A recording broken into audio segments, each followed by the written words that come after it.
नमस्कार, मैं महेंद्र सिंह मीणा, सहायक आचार्य हिंदी, राजकीय स्नातकोत्तर महाविद्यालय करौली। आप सभी का आज के इस ऑनलाइन व्याख्यान में हार्दिक स्वागत करता हूं। आज हम जिस विषय पर चर्चा करेंगे वह है मार्क्सवाद।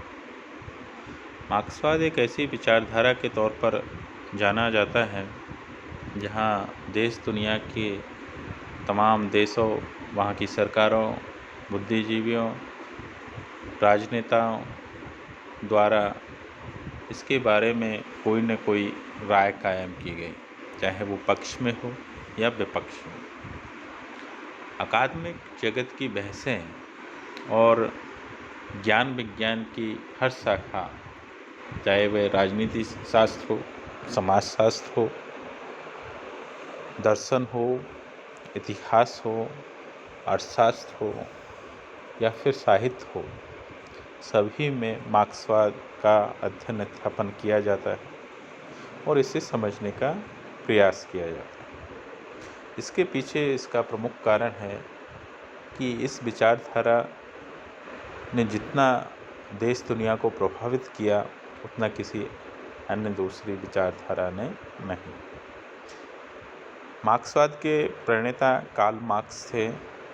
ये एक जर्मन दार्शनिक, अर्थशास्त्री, इतिहासकार, राजनीतिक सिद्धांतकार और वैज्ञानिक समाजवाद के प्रणेता के तौर पर जाने जाते हैं।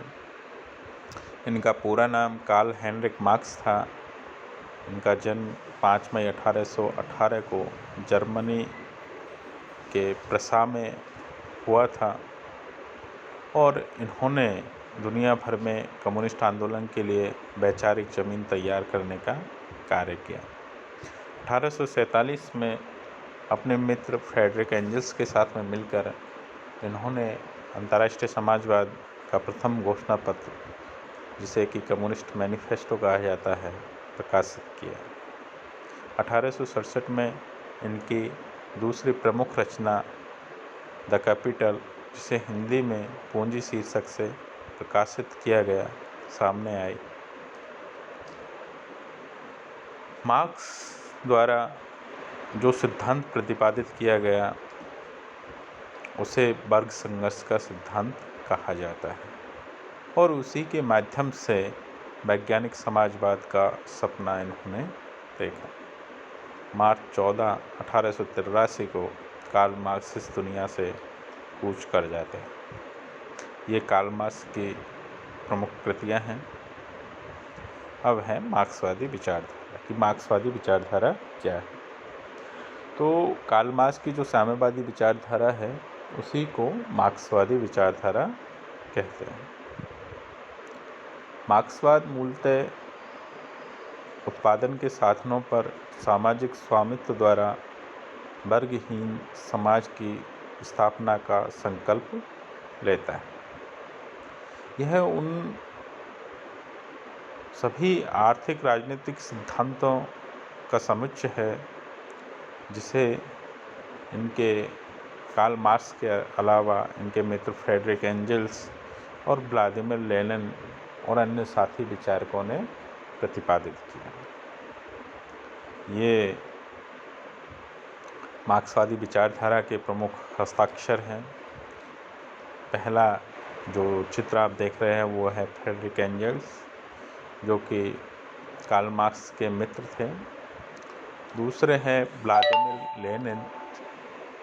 व्लादिमीर लेनिन सोवियत संघ में मार्क्सवादी विचारधारा के प्रमुख माने जाते हैं और इन्हीं के नेतृत्व में 1917 में सोवियत संघ की महान क्रांति हुई थी, जहां पहली बार वैज्ञानिक समाजवाद के विचार को ज़मीन पर उतारा गया और पहली बार किसान मजदूरों की सरकार बनी। आप मार्क्सवादी लीडर के तौर पर क्यूबा के फिदेल कास्त्रो, चे गुवेरा, माओ सेतुंग, हो ची मिंह, भारतीय लीडरों में आप भगत सिंह, एम.एन. राय, चारू मजूमदार आदि को जानते हैं। कार्ल मार्क्स के विचारों और उस विचारधारा को समझने के लिए कुछ उद्धरणों का संकेत करना आवश्यक है। यहाँ पर कुछ प्रमुख उदाहरणों का संकेत हमने किया है, जिसके माध्यम से उस मार्क्सवादी विचारधारा को मोटी समझा जा सकता है। पहला इसमें उदाहरण है कि दुनिया के मजदूरों, एक हो, तुम्हारे पास खोने के लिए गुलामी की बीड़ियों के अतिरिक्त कुछ नहीं है। ये कार्ल मार्क्स का कथन है। उन्होंने धर्म के बारे में भी कहा कि धर्म जनता की अफीम है, लेकिन साथ में उन्होंने ये भी कहा कि एक धर्म उत्पीड़ित प्राणी की आह है, एक बेरहम दुनिया का दिल है और निष्प्राण स्थिति में आत्मा की उपस्थिति है। कार्ल मार्क्स ने कला और अन्य दूसरी चीज़ों के बारे में भी अपने विचार रखे। उन्होंने एक वर्गहीन समाज का जो सपना देखा, उसके लिए उनका प्रमुख विचार था कि हर कोई अपनी योग्यता के अनुसार प्राप्त करे और आवश्यकता अनुसार खर्च कर सके। इसके लिए उन्होंने ज़रूरत के हिसाब से उत्पादन के साधनों का वितरण की आवश्यकता जताई। ये मार्क्सवाद के प्रमुख सिद्धांत हैं, जिनमें द्वंद्वात्मक भौतिकवाद है, इतिहास की आर्थिक भौतिकवादी व्याख्या है, वर्ग संघर्ष का सिद्धांत है और अतिरिक्त मूल्य का सिद्धांत है। द्वंद्वात्मक भौतिकवाद क्या है?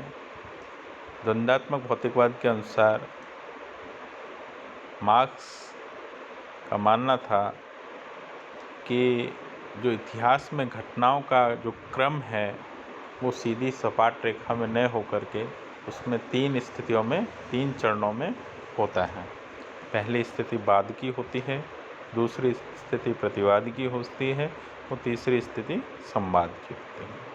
ये विचार मार्क्स से पूर्व हीगल ने प्रतिपादित किए थे, लेकिन उनका जो स्वरूप था वो आदर्शवादी था।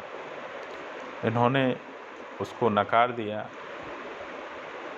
और इन्होंने कहा कि जहाँ पूंजीवाद की जो स्थिति है वो एक वाद है, जहाँ 2 वर्ग है, एक तरफ पूंजीपति वर्ग है, दूसरी तरफ श्रमिक वर्ग है। ये दोनों वर्गों में एक धनवान है, दूसरा निर्धन है। दोनों के हितों में विरोध है, इसलिए विरोध होने के कारण इनमें संघर्ष होना आवश्यक है। और इस संघर्ष की स्थिति में चूँकि मजदूरों की संख्या ज़्यादा है, इसलिए उनकी विजय हो गई और उस विजय के बाद सर्वहारा वर्ग का एक अधिनायकवाद स्थापित होगा और ये एक प्रतिवाद की अवस्था है। और इन दोनों अवस्थाओं के बाद में एक तीसरी स्थिति उत्पन्न होगी, जिसे साम्यवादी समाज की अवस्था कहा जाएगा, जहाँ पे न कोई वर्ग होगा, न वर्ग संघर्ष होगा, राज्य आवश्यकता अनुसार समाज से प्राप्त करेगा और ये एक आदर्श स्थिति होगी। तो एक द्वंद्वात्मक भौतिकवाद के माध्यम से इन्होंने न केवल एक अतीत बल्कि भविष्य का खाका भी तैयार किया। दूसरा इनका प्रमुख जो सिद्धांत है वो इतिहास की आर्थिक भौतिकवादी व्याख्या है। इनका मानना था कि इतिहास की जो घटनाएं हैं वो आर्थिक अवस्था में होने वाले परिवर्तनों का परिणाम है और इस पूरे इतिहास को, और इतिहास ही नहीं, आने वाली स्थिति को भी इन्होंने 6 भागों में विभाजित करके देखा है।